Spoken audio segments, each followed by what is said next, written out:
What's up guys, it's Kevin from K-Square Fitness. Today I'm going to be breaking down the high hang clean. Alright guys, so key points of performance as we're getting into the clean technique work now.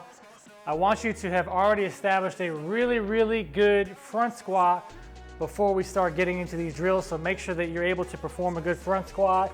You're able to get into a good front rack position with your shoulders.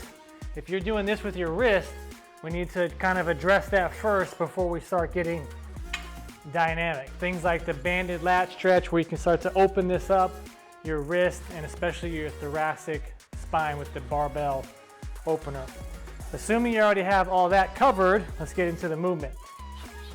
Go bar into the hip, shoulders back, bend the knees. I want you to think about going up first, triple extension, bend the knees up first, and then we will jump and catch. Shoulders, knees, jump and catch with the elbows up. Shoulders, knees, jump and catch.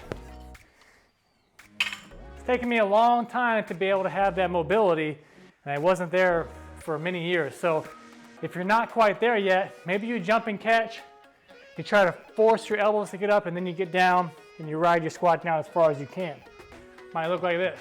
Jump and catch. Maybe you're here. Try to push your elbows up and then go down as far as you can so that you can begin to retrain that versus just always catching it with your wrist. You continually work on your mobility and strengthen the positions. It'll come over time. That's the high hang clean. Get after it.